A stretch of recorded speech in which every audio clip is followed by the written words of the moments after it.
Today we're going to look at 3 places you can't go and people who went there anyways. But before we get into those stories, if you're a fan of the strange, dark, and mysterious delivered in story format, then you've come to the right place because that's all we do and we upload once a week. So, if that's of interest to you, please sneak into the like button's doomsday bunker and remove all the labels on their canned goods so they have no idea what they're eating. Also, please subscribe to our channel and turn on all notifications so you don't miss any of our weekly uploads. Okay, let's get into today's stories. The first story, one for the road. Late on the night of Friday, September 18th, 2015, a 45-year-old man named Later Barman stumbled down a pitch-black street in a small village in central India. Later was stumbling because he was very, very drunk. He and his wife had spent most of the night together out at this local fair having loads to drink and partying. And then at some point, his wife had actually broken off and gone to her parents' house in another village. But Later had decided to stay out and keep the fun rolling. And so once she was gone, Later had gone to a liquor store and had more to drink there. And then now he had finally decided he had had enough. He was extremely intoxicated, and he just wanted to get back home. And so as Later Tory stumbled down this road, he could really only see maybe a foot in front of him, not only because he was so drunk, but also because the streets in his village did not have lights, and so it was totally dark. However, this wasn't unusual for Later. I mean, this is where he lived. He'd walked the street many times and knew how to navigate without any lighting. And so he just continued walking along, business as usual. But what did strike him as odd is that, late at night here as he's making his way home, he thought it was weird that there was a lot of people out on the road. He couldn't really see them because, again, there's no lighting, but he could definitely hear them. Like, there was people sort of all over the place. And he also sort of in his intoxicated state saw some lights that, maybe were vehicles sort of moving around. So there was like more activity on this road than usual. But at the same time, like this is a main road and sometimes there's lots of people and cars on it, even late at night. So this didn't really strike him as odd enough to stop and investigate. He just kept on walking towards his house. But as he's walking through with all this commotion around him, at some point he goes to step, but instead of his foot striking the ground again, there's nothing there. And suddenly, he feels himself falling and he smashes into the ground. And now, truly, it's pitch black. He can't see anything, and he blacks out. The following morning, a group of villagers were walking down the same street that Later had been on the night before. And as they were walking, now in broad daylight, they looked up ahead and they noticed something odd right in the middle of the street. And at first, they had no idea what it was. And so they walked closer to it to get a better look. And as they walked up on this thing, they instantly understood what it was.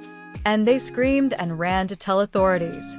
It would turn out the reason Later was hearing and seeing all these people and, vehicles on the street the night before, which seems sort of out of place, was because there was actually a construction crew repairing potholes in that road.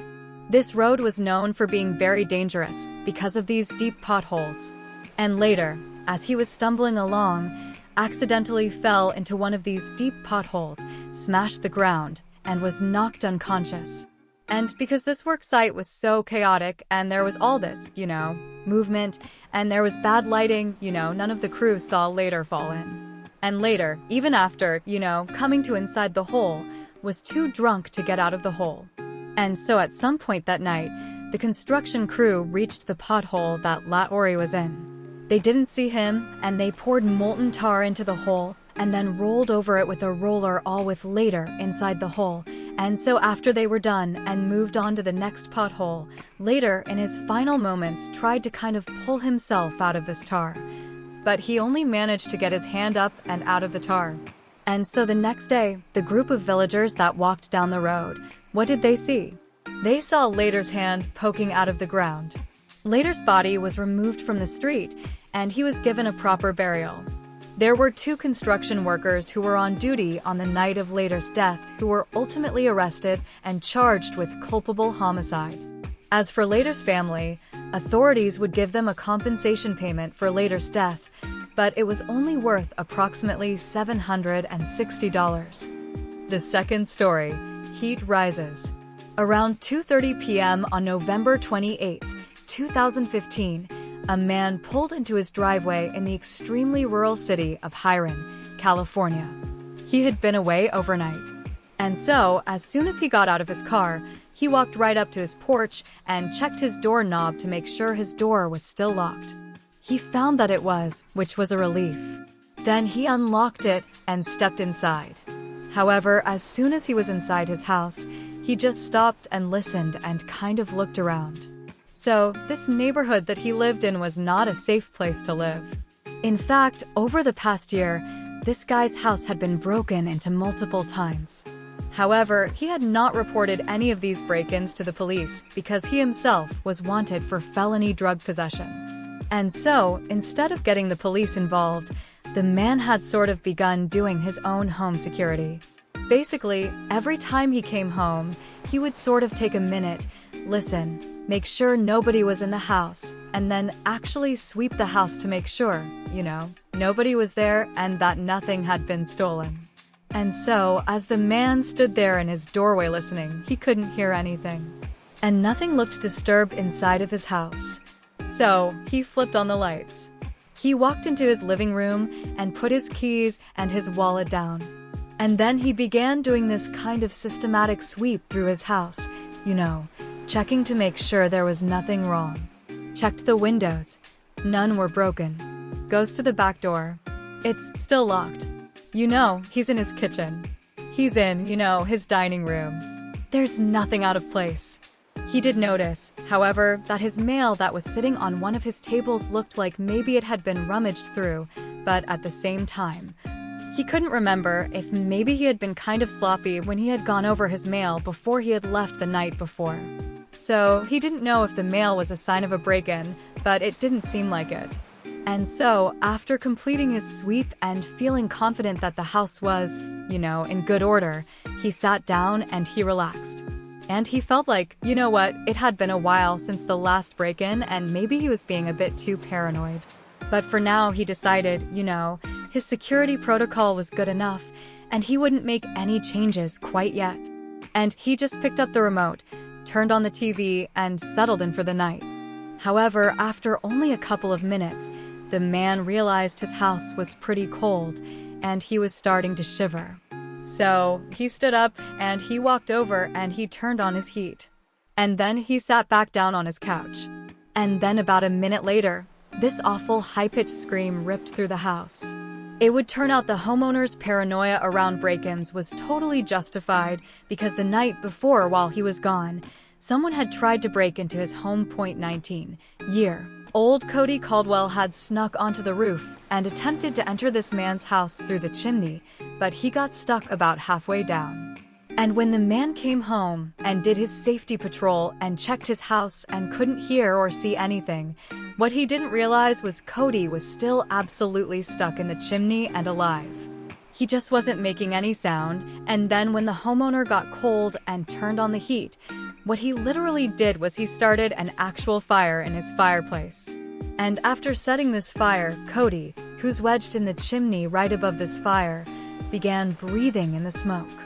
And in his panic, he began to wiggle around and sink further and further down into this chimney, which is angled. And so, he would have gotten more and more stuck until he was basically in the fire and then caught on fire. That scream was him burning alive inside of the chimney. And the man who owned the house had no idea what was going on. He just heard these screams. And then finally, when he got the fire put out and he called the police and the first responders showed up, it was already too late because Cody had died from severe burns and smoke inhalation. The third story, rite of passage. On the evening of January 19, 2022, a 40-year-old mother named Anna Uskova set up a camera and some lights at the edge of a clearing in the woods in St. Petersburg, Russia. Then she focused the camera on the spot in the clearing where she, her husband, and her children were about to perform a very important religious ceremony. So, to set the scene here, it was late at night, so it's dark. It was snowing, I mean, it's totally freezing. This is the dead of winter out in the middle of Russia. I mean, this is a cold, cold environment. But this is when this ceremony was done in the dead of winter all over Russia. This was not just something Anna's family was doing. This is like a Russian thing. On this day, all over the country, people would perform this sort of purification ritual that was designed to revitalize their bodies and souls and help them ward off evil spirits for the new year. Now, typically Anna and her family would perform this big ceremony in a group setting with their church. But this year, Anna decided she wanted to hold this ceremony privately with just her family kind of out in the woods by themselves. It would be more intimate and the kids would feel, a bit more involved than they normally did. And so far, it was going great. They had found the perfect location. It was stunningly beautiful. I mean, it really felt like the best place to perform the ceremony. But it was kind of odd that when they got there, there was no other families there. I mean, they had this place to themselves, which was just crazy. But they thought, great, this is even better for us. This is going to be the perfect ceremony. So, while Anna's husband finished prepping everything they would need, Anna hit record on the camera. And then Anna walked out from behind the camera, and you see her come into frame, and she walks over to her kids. And now her kids are going to be performing this ritual the same way Anna and her husband would be. And it's clear they're pretty nervous. Now, they've done this before, but still this ritual is not very comfortable. It doesn't feel very good, at least in the moment. And so, Anna knew this. And so, she knelt down with her kids and she kind of reassured them that they were brave. They were courageous. They could do this. And she was going to go first, and they could see that, once Mom did it, they would know that they could do it, too. And so, at some point, after kind of giving her kids a pep talk, Anna stood up. She walked over to the area that was designated for this ceremony. And then as the camera's rolling, she stood there. She drew her cross on her chest. Then she stepped forward and kind of jumped feet first and then disappeared. 1 second passed with no sign of Anna. And that was okay, but then 2 seconds passed and there was still no sign of Anna. And then 3 seconds passed and still no Anna. And at that point, her husband and her kids began to scream. So, what Anna and her family didn't understand, or at a minimum, just did not fully appreciate, was that when they did this ceremony with their church every year, the church took a lot of effort to make sure the location they chose for the ceremony that it was totally safe. And on top of that, they often had medical personnel on standby just in case. But Anna and her family had not done either of those things. The location they chose was no doubt stunningly beautiful, but the reason it was deserted is it was a terrible spot for the ceremony. And then also they didn't have any medical personnel on standby. The ceremony that Anna and her family were taking part in is known as the Russian Orthodox Epiphany, and it's a type of baptism. Basically, people all over Russia at this time of the year will carve a cross-shaped hole in the ice over a body of water, and then one by one they'll jump into the water, and then emerge again baptized, purified. And so Anna and her family had done that. They had carved the cross in this frozen body of water. But the reason this spot was a terrible spot to do the ceremony and why it was totally deserted is because they had chosen a raging river that, yes, it's frozen, but underneath that river is still flowing, and it's a very deep river. And so the second Anna stepped into the water feet first, she got swept away, but they didn't have a way for her to reemerge. It's all frozen ice. And so the second she went under into the pitch black water, she was gone. And within a couple of seconds, her family is expecting her to come back up again. But of course, she didn't. And so they began screaming, and Anna's husband actually leapt into the water, but he actually stopped himself really quickly because he felt that current pulling him. And so he got out. And very quickly, a search was launched for Anna, but there was no hope. They couldn't find her. And in fact, to this day, they still have not recovered her body. Thank you so much for watching. Let me know what you thought of today's episode in the comments. And remember, we have hundreds of videos for you to binge right now. But if you're looking for a recommendation from me of that one video that's worth your time, well, it's this one right here. So give it a watch. Alright, until next time. See you.